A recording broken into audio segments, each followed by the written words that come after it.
a sweet and beloved senior. Margaret liked being out. She liked being around people. She was very friendly, very outgoing. Is viciously murdered in her own home. Oh my Lord, it's her. And I pretty much lost it. I actually thought I was going to get sick. To be snuffed out in such a way is just horrific. Police uncover a trail of suspects. How would he know that information unless he was in the crime scene? Having people know how she was found and even what she was wearing is very suspicious. It just wasn't adding up. He was not being honest and something else was going on. Before a disturbing discovery. He was just photographing her in her own home. Points to a deranged killer nobody saw coming. I don't think anyone in law enforcement could have had any inkling of the outcome of this case. This is sick. This is not a normal murder. This wasn't a horror movie. This was actually happening.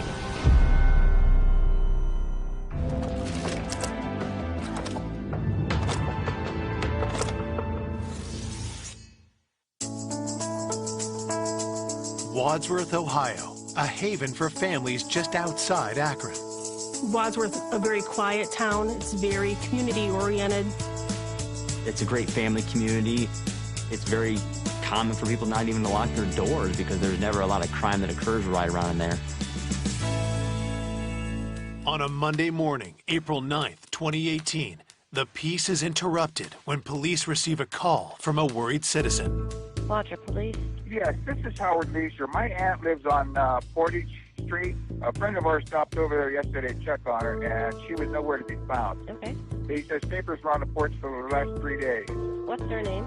Margaret Douglas. Initially, the police department was contacted about Margaret being missing from her home. We don't know where she's at. She's 98 years old. Does she live there by herself? She lives there by herself, yes. And she never locks her house. So our initial response was to look for Margaret to see if she had fallen inside her home and needed help. Patrol officers walked through it, yelling for her to see if she would answer. We continued to canvass the neighborhood, and we did not locate her. If her close friends, she's not with them, something's wrong. We contacted area hospitals and looked in any possible place that she could be. Margaret was just basically missing. That evening, Howard and his wife, Cindy, head to Margaret's home to help police with the search. They asked if we could come down and meet them at the house. Howard and Cindy started to look for some items common for Margaret to have taken with her when she left. There were specific shoes that she would wear. They were looking for a little red wallet that she carried her money and her credit cards in when she left the home. So Howard went to look in that front closet. The clothes had dropped or slipped down that was piled in the top of the closet. He said, "Oh, I found her shoe." He tried to pull the shoe out. And I touched it, and it felt cold and clammy.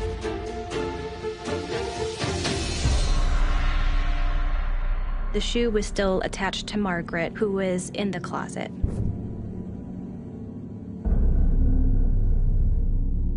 And I thought, oh my Lord, it's her. And I pretty much lost it. Something I'll never forget, I'm sorry. But to find her like that. It was a terrible shock, especially for her nephew, Howard, and I just remember the look on his face. I actually thought I was going to get sick.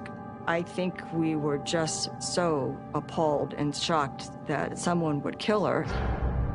What motive could there be to kill a 98-year-old woman? What could she have done to anybody that would have resulted in that? Margaret's home is declared a crime scene, and homicide detectives arrive. Margaret was positioned with her head down in the corner and her backside kind of up in the air. Her underpants were torn inside the closet there. Her nightgown was all unsnapped, and her bra was pulled up. I immediately thought that there was a sexual element to the crime. There was a lot of trauma to Margaret's neck region. Somebody was able to strangle her, and my assumption was manually due to the lack of any ligature marks. Looking at the condition of Margaret's body, rigor came and gone. You could look at the different lividity and the pulling of the blood inside the body to see it appeared she had been there for a few days. As the forensics team gathers DNA and fingerprints, detectives search the house for further evidence. Her wallet was not located, so that gave us an indication that maybe this was a burglary and they had made off with just the wallet. Margaret didn't always lock her doors, so we weren't surprised when we didn't find forced entry into her home. Investigators find their first clue outside the home. I observed a plastic food service glove on the back side of the house and collected the glove just in case that it was involved. There was not a lot of physical evidence at the crime scene. Besides the glove, the missing wallet was something, but nothing that would direct us in a certain way. Who would attack and kill a 98-year-old woman in her own home? As they set out for answers, detectives turn to Howard and Cindy to learn more about Margaret. The best thing to do is to get to know your victim as best you can. Born in Akron, Ohio in 1919, Margaret was known as a woman of strong character with a fiercely independent streak. She knew what she wanted, and she wasn't afraid to go after what she wanted to get. Margaret often told us about her days working at the O'Neill's in downtown Akron. She liked being out, she liked being around people. She was very friendly, very outgoing. Margaret had very strong opinions, and she was certainly not afraid to tell you what her opinion was. She was a pretty independent woman, let's put it that way. After World War II, Margaret married the love of her life, Army veteran Donald Douglas. If I saw Margaret, I saw Donald, her husband. They were made for each other. They just complemented each other. The couple moved into the house that Margaret would live in for the rest of her life.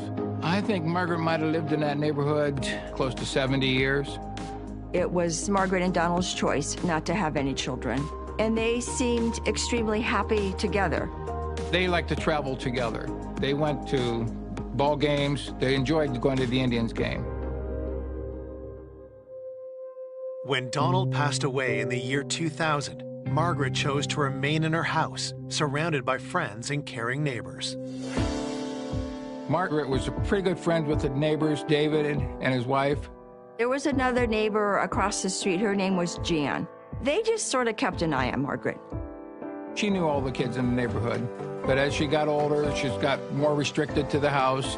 And that's when me and my wife stepped in at that point and started taking her shopping and doing things for her as needed. Margaret loved the fact that she was 98 years old, and she wanted to be 100. She truly loved life.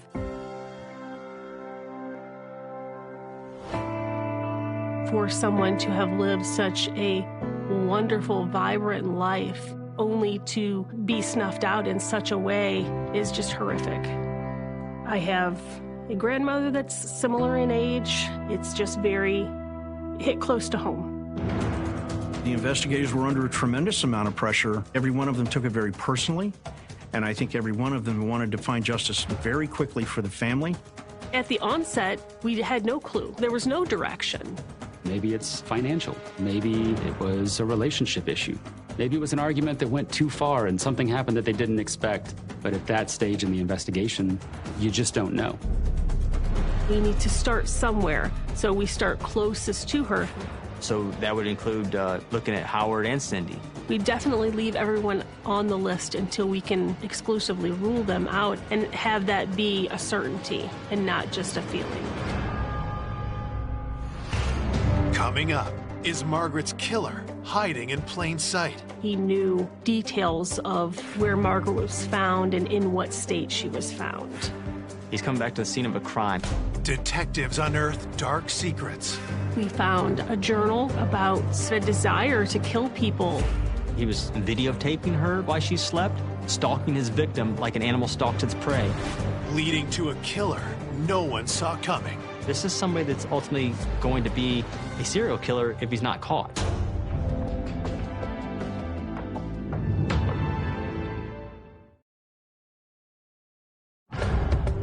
Police Police are investigating the murder of 98-year-old Margaret Douglas, whose body was discovered stuffed in a closet in her own home.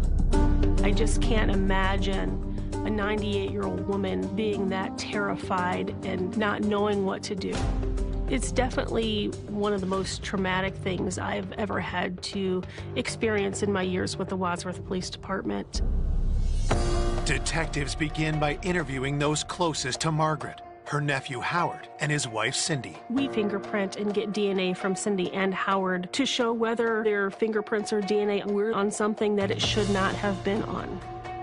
We did subpoenas for phone records and also location data, GPS data, so we could tell their whereabouts during the time in question.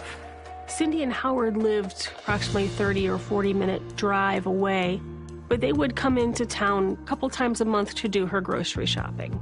She always paid with cash. We swung down, went to the bank, she threw $200 out to go shopping with. Police ask Howard about Margaret's finances. Was there anyone who stood to gain from her death? Margaret was really in charge of her own finances. We did look into those accounts and check for activity. We were never able to locate any activity that was out of the normal. Does she have a power of attorney or a will or anything then? No. We've been telling her she needs a will, she needs this. She would never take the time to do it. There was nobody that we could find that would have any financial gain from her death. Could Howard or Cindy think of anyone who might wish to harm Margaret?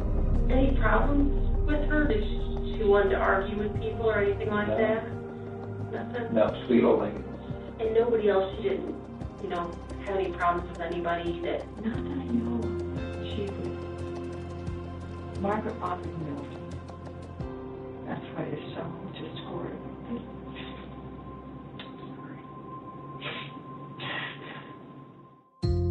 Detectives ask about others in close contact with Margaret.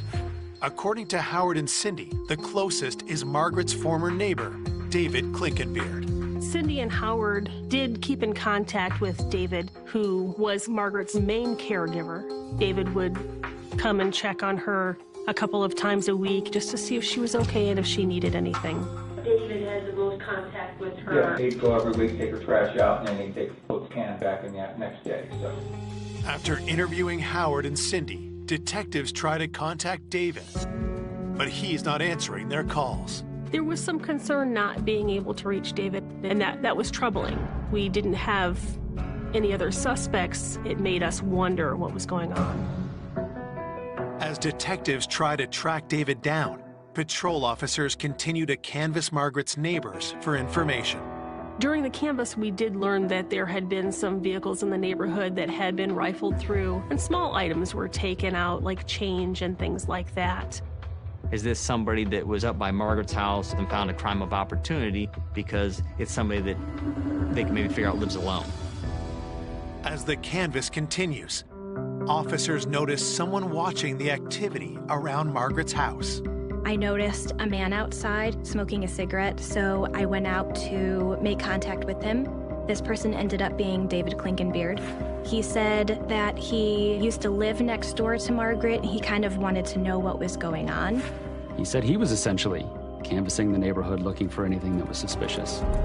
David did strike me as odd at first. It was concerning to me that he was standing out there trying to determine what exactly we had found.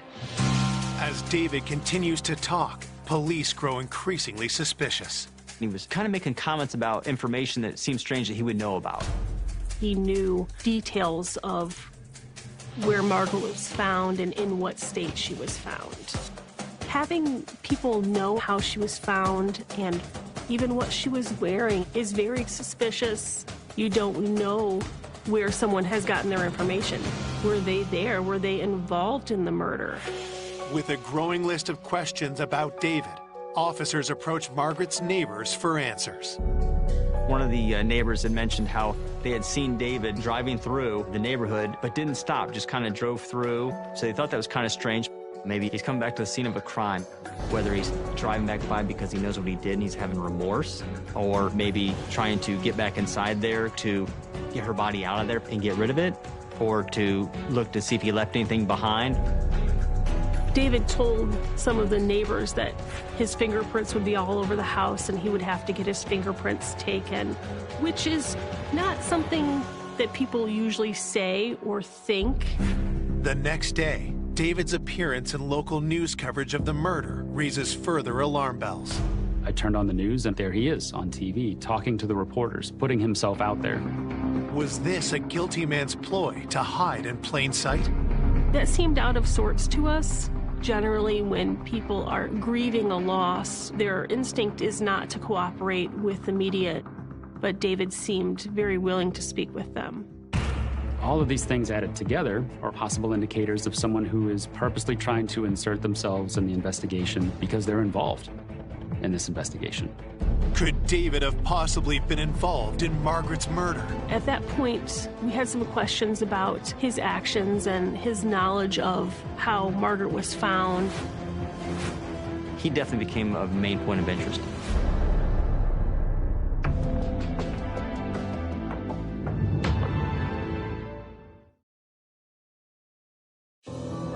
On April 11th, 2 days after finding Margaret's body in her own home, police bring her former neighbor, David Klinkenbeard, in for questioning. David told us that he last saw Margaret when he was helping her with her trash can on Wednesday. You didn't come by on Thursday or Friday, not till Sunday? No, not till Sunday. On Sunday, he had gone over to the house and he didn't locate her. He had some concerns that maybe she was upstairs in a state of undress and he didn't want to go up there himself. So he contacted Jan across the street. And that's when you had Jan come over in case she was upstairs and not decent. Yeah, Jan went up there, she wasn't up there, and then we looked in the closets up there. Okay, your friend's missing. That'd be the last thing in your mind, whether they're dressed or not. You would go and look for them throughout the entire house, not go get somebody else. As the interview continues, David's answers only raise further suspicion. She likes to look nice, and she was a pretty woman. Yeah. When she was younger, she was a redhead. Wow. Yeah. And she was really, I mean, back then she was really kind of like, not thin, but, you know, I was surprised because she looked back then. Some of the comments that he made about Margaret, in particular her physical appearance when she was younger, she had just been murdered, and here he is describing her figure and her body type in an interview. The detective asked David about the calls he made when he couldn't find Margaret. Oh, I want to use my cell phone to call Howard. I got his number on my phone. Do you have your phone with you? Yeah. Would you mind if I had my computer guy just go through and write down the dates of your calls? I have. He said he must have left it at home and didn't have it on his person. It seems strange because, you know, in this day and age, nobody goes anywhere without their cell phone. Their cell phone is always on them. Investigators must now subpoena David's cell phone records. At the same time, they receive a forensics report from the crime scene. DNA belonging to Margaret was found on the glove that was discovered outside of Margaret's house. We believe that the suspect's DNA was on the inside of the glove. Would you mind if I was able to get a sample of your DNA? We know you're supposed to be in the house. Would that be okay with you? Yeah. Okay. Yeah. Detectives send David's DNA to compare against that found inside the glove. While they wait for the results, they check David's cell phone data to verify his alibi. We were able to go through his day-to-day life and see that he likely was not involved, but there was no concrete evidence that we were able to bring to light. Unlike the phone records, the DNA findings are conclusive. David is not Margaret's killer. David ended up being, in the end of all this thing, just a friend of hers that was not involved at all. Sometimes he would say things that didn't really have an explanation. It just took the time and the effort to understand his involvement, and there was reasonable explanation for all of the things that we had concerns about. He just really cared about Margaret and really had concern that he would have an answer as to what happened. We had to look at David as probably our #1 interest because obviously his strange comments in the beginning about his DNA and fingerprints, plus he's the one that saw her on a regular basis. Up until that point where you reach a crossroads, you really do have to look at every tiny detail, every possibility. Detectives turn their attention to the autopsy report, which paints a terrifying picture of Margaret's last moments. The medical examiner's report on Margaret showed what kind of force was used to kill her in the end. She had contusions to her head, to her face. She had a fracture to her orbital socket. She had a fracture to her C7 vertebrae in her neck. It showed there was a compression there, which broke her neck. Margaret was not a frail woman. Not just anyone would be able to manually strangle her. While the autopsy finds no direct evidence of sexual assault, officers continue to suspect otherwise. Why would her underwear be ripped off of her? They weren't like pulled off, they were torn. There were other bodily fluids that were mixed in with the swabs from Margaret's body. The fact that someone took Margaret in such a horrific manner was a very difficult thing to handle.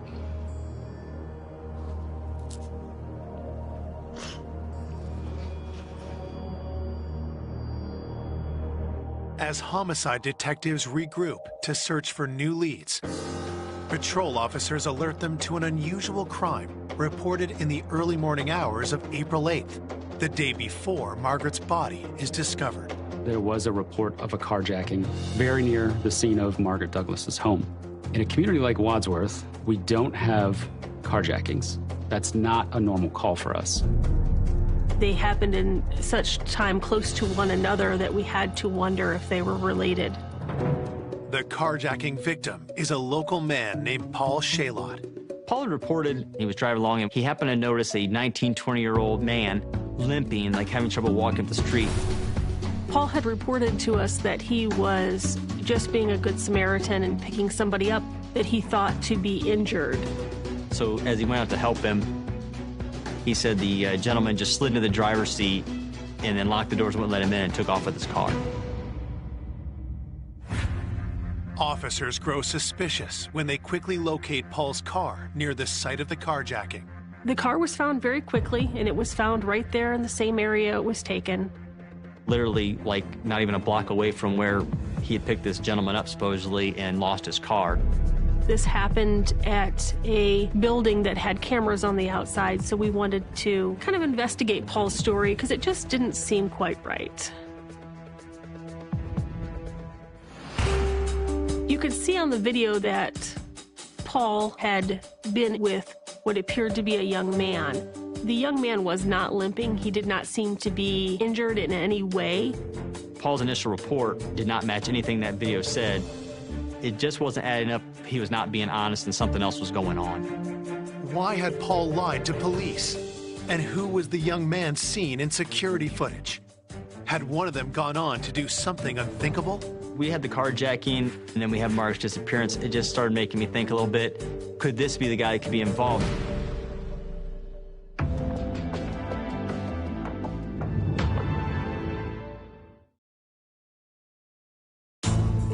Police investigating the murder of 98-year-old Margaret Douglas have a potential new lead after learning of an alleged carjacking in her quiet neighborhood. Somebody that's willing to perpetrate a crime such as a carjacking makes you really wonder, is this related to a murder that's just happened a couple blocks away?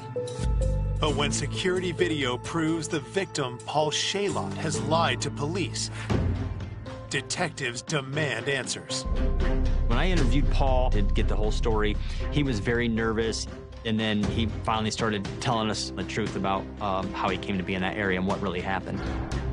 He was on an app trying to meet somebody, and he did come across somebody. He said he worked for a church, and he didn't want them to find out that he's using a site to try to meet up with young men. He didn't want to admit it right away, but they started getting involved sexually in the car. The male subject he picked up, I guess, started getting upset that things weren't going his way. The young man that he met up with just kind of snapped and took the car, not what Paul had expected when he met this person online. With Paul finally being honest, detectives change course and ask if he knows anything about the murder of Margaret Douglas. He was aware of what had happened and that she was a victim of a homicide. But Paul did not know Margaret at all. He had no ties to her and real no ties even in that neighborhood. He was just there basically to meet up with somebody that night. Then I started thinking, well, now we need to know who was driving that car, who carjacked him. Paul was asked for the account information for the app that he used to meet this person on. He said he couldn't remember the email he used or the password he used to get in there. Paul was embarrassed about what he had let happen and the fact that he was involved with a young man. He had deleted everything from his phone that was relative to that. We weren't able to recover any of that information. So we had no way of proving or figuring out who it was that he may have met up with that night.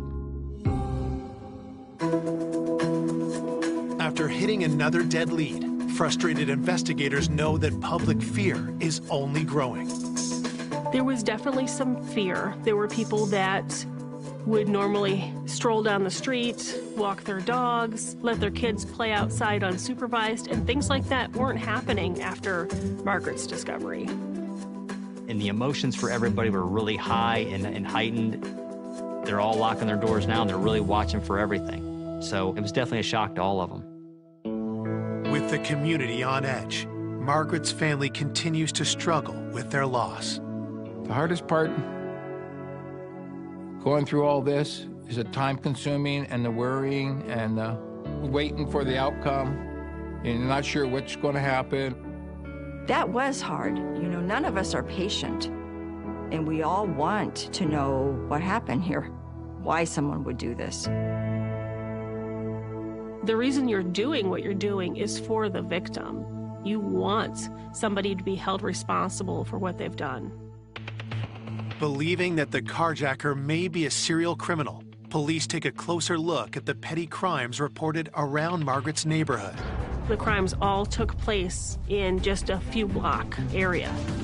Is there somebody in this neighborhood that's committing a whole bunch of crimes for some reason, because we weren't seeing those crimes spreading out throughout the city like we typically would? You have to wonder if the person who's committing these petty crimes has escalated to commit something more horrific. On the night of April 13th, 4 days after the discovery of Margaret's body, police received several calls about two young men. We had received a lot of different calls where people had seen two male subjects running around, creating mischief, doing things at the park, doing things at the church, and in cars.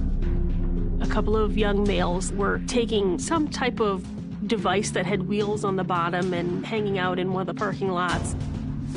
That same night, police respond to a call that changes everything. It was reported to us that there had been a break-in to a trailer that was at a construction site. When officers investigate, they get a huge break. Someone had left their cell phone behind at the trailer. Does the phone belong to the person responsible for the neighborhood crime spree, including Margaret's murder? Investigators used forensic software to unlock the phone. The phone came back to a subject that we had been known in our area for different car break-ins and little thefts from cars that happened in our city and especially over in that area. He was identified by one of our officers as Zach Thronson. Zach was known to us, and he did have a troubled past. He had been in some more serious trouble, and we were all familiar with him. At this point, we thought that we really needed to bring Zach in and talk to him about what he had been doing that night. Zach was found sleeping in his car at the high school in the parking lot. As officers bring Zach into the station for an interview, something immediately catches their attention. Zach had some scratches on his legs, which made me wonder where those came from. Are they defensive wounds from somebody fighting back against you and scratching you that way? Could they be from something simple, explainable, or evidence into what we were looking into with regards to Margaret Douglas?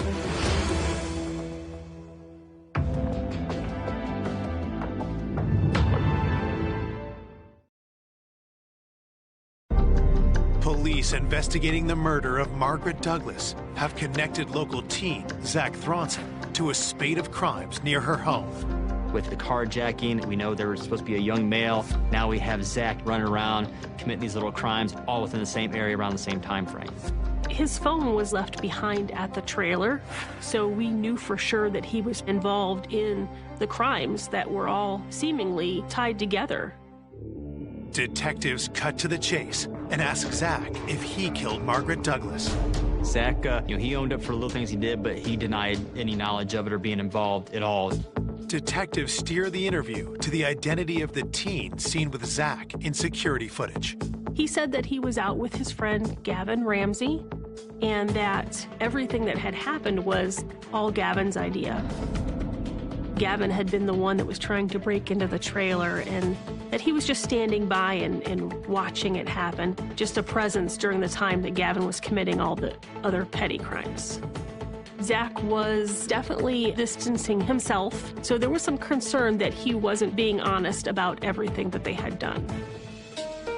For the moment, police decide not to charge Zach until they interview his friend, Gavin Ramsey. Gavin had been in trouble before, and his mom had dealt with that. She was going to hold him accountable for the things he had done. We talked about the trailer, and I just let him know that we knew he was there because Zach had told us that he was there.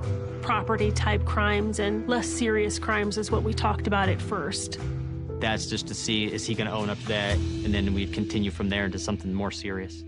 You guys didn't take anything? Did you rummage through glove boxes or anything? Maybe like 50 times, but other than that, seriously nothing. He admitted to all of them. He would rifle through cars and take things that weren't of a lot of value, just to take things. Gavin told us during the interview he does it for a rush, so it wasn't about money or anything. I think the reason that he was so willing to admit to these lesser offenses is to kind of distance himself and clear his name from anything else I might want to talk to him about. Now, detectives turn their questions to more serious crimes. We had a carjacking. Oh my God. And the suspect is a young white male with a nice complexion and blue eyes. Is that you? Gavin's demeanor changed substantially when I started to ask him about the carjacking. It's upset me so much. Is there something else you need to tell us? You've already gotten yourself in trouble, so. I know, I don't know that. Before answering further questions, Gavin asks to speak with a detective alone. I don't think you two would actually be for a second. What's that? You two actually. So I can talk to her. Yeah. Sure. So when his mom stepped out, the carjacking, it was me, I'm gonna be honest about it, but the way that he explained it, that guy, that's not right. he openly admitted that he was the one who did the carjacking. But he didn't really want to talk about the sexual part of what happened in there. You guys didn't talk about what kind of sex you were going to have, or... No, I don't know, it's not something I'm interested in, just the act of him getting the payback, I guess, I don't know, that's, like, it's karma, really. Like, if you're gonna do that, then I'm gonna rob you. Gavin denies that he was truly interested in meeting up with Paul for any reason other than to catfish him or to teach him a lesson. This is a kid that's admitting to going around breaking into cars, and it's not for theft, it's for a rush, so we know he's after the adrenaline. What else could he have possibly have done? With Gavin admitting to the carjacking, the interview turns to questions about Margaret Douglas. I specifically asked him if he had murdered Margaret, and he denied it. There's no reason that we would find your DNA inside her house, because we swabbed the hell out of that house. You shouldn't. I mean, if you've never been in there, then obviously you wouldn't. But, I mean, you name it. We swabbed it, we took it. I'm sure you know we were there all night. Yeah. He was hiding something. There was more to be said. I didn't feel that this avenue had been exhausted with him. This was something that we probably needed to revisit, maybe from another direction. For now, detectives allow Gavin to leave with his mother. At this point, we have nothing other than the petty crimes, which are handled through juvenile court, so we wouldn't actually take him into custody to hold him. But they have one request for Gavin's mother. I let her know that we had concerns and that I would like to look at his phone. I was expecting to find information about how maybe Gavin was victimized. Instead, what officers find on Gavin's phone changes everything. Officer Cooper discovered Google-type searches, murder in Wadsworth, Margaret Douglas investigation, Wadsworth PD reports on homicide investigation. Then, detectives find something they never would have imagined. There were actually photos and videos of Margaret Douglas.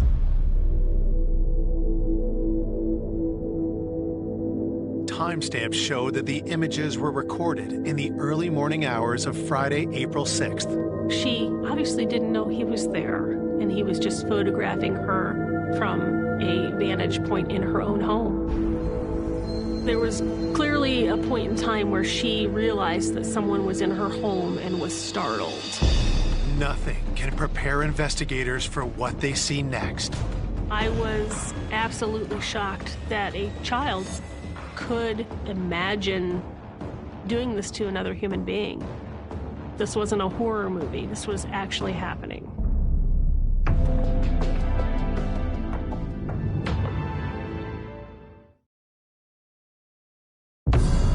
Detectives investigating the murder of 98-year-old Margaret Douglas have found disturbing evidence on a phone belonging to 17-year-old Gavin Ramsey. The first thought in my mind was, he knows we're going to discover this.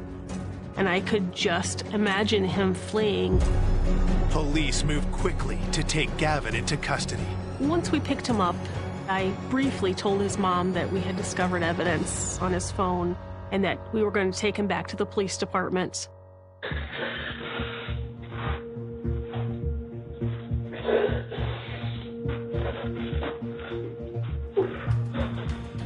It was definitely not the easiest interview that I had ever done. I came up onto the porch, and I didn't even know what I was going to do.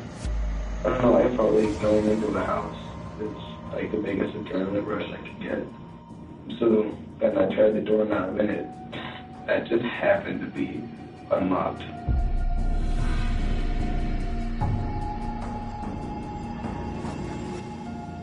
He was videotaping her while she slept, stalking his victim like an animal stalks its prey.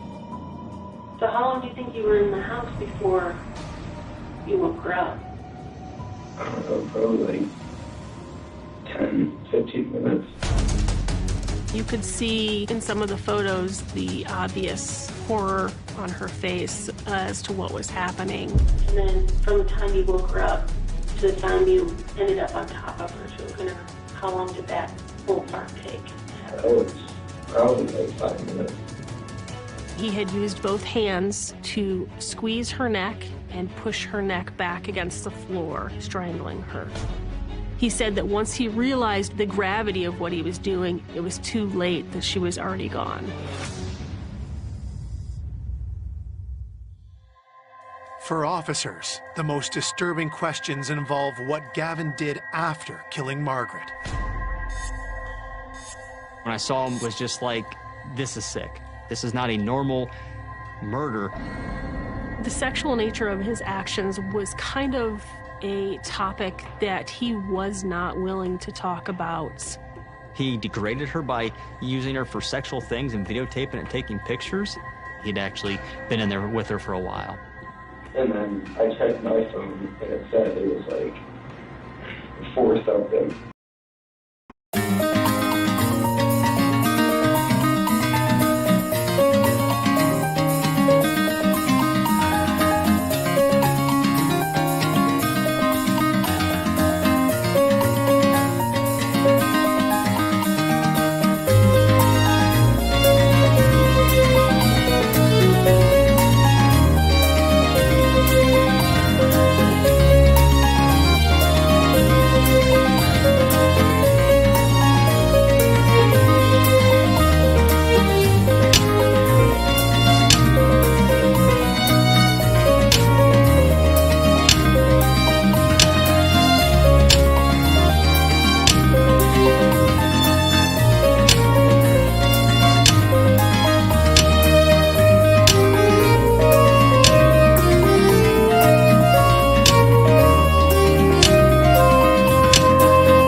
So he takes the body, finds the closet, because he has to get home. He throws in there to hide her because I don't want anybody to find her. I don't want anybody to know it's me. But was Margaret simply a random victim of Gavin's need for a rush? Or had he known her better than he'd initially let on? Gavin lived very close to Margaret Douglas, right around the corner from her house. Gavin had actually been to her house before, asking her about maybe cutting her grass, raking leaves, or even, shoveling snow. He was out looking for little odd jobs around the neighborhood. The thought in the back of my mind was that Gavin had observed Margaret regularly and actually thought about the things that he would like to do and that she would make a good victim. Police arrest Gavin Ramsey for the murder of Margaret Douglas and get a search warrant for his bedroom. We found gloves matching the same style and type of glove that was found at the scene. In one of his drawers, I discovered Margaret's red wallet. Detectives then make an even more disturbing find. We also found a journal that had some writings about fantasies about murder. He had written almost like a book report on different serial killers. After reading those, there was no doubt in my mind that Gavin would kill again if he had the opportunity. This is something that he enjoys, that he finds pleasure in.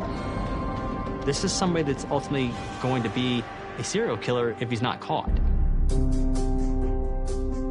Because of the heinous nature of the crime, the juvenile penal system is not equipped to deal with an individual such as Gavin Ramsey. Gavin was ultimately charged as an adult with aggravated murder, 2 other counts of murder, burglary, and abuse of a corpse. We requested that Mr. Ramsey receive the harshest penalty that the law would allow. Found guilty on all charges, Gavin is sentenced to life in prison without parole for the murder of Margaret Douglas. When I watched Gavin Ramsey at the sentencing, I still felt in my mind that he doesn't understand the gravity of what he's done. There's still no remorse there. You would like to think that the world is full of people like you and I, and don't want to think that of such a young person able to act out something that you would only see in a horror movie. I was shocked to find out that it was a young person who was still in high school that would do something like this. To murder somebody who's 98 years old, to think you could shove a body in that closet. That part, I just can't even. It absolutely made me think of my own grandma. I just could not imagine her living such a wonderful life and having it end in such a horrific way. Despite the horror of Margaret's death, her family honors her memory by thinking of her remarkable life. Margaret gave you an inspiration that you can still be 98 years old and be very functional, live in your own home, take care of yourself. She, to me, was just an inspiration. She led a full life and could have been longer. Margaret would want to be remembered as the person who took care of herself, cared about those around her, and was willing to do what she needed to do. My aunt was Margaret Douglas, and she was a wonderful woman. She was a great woman.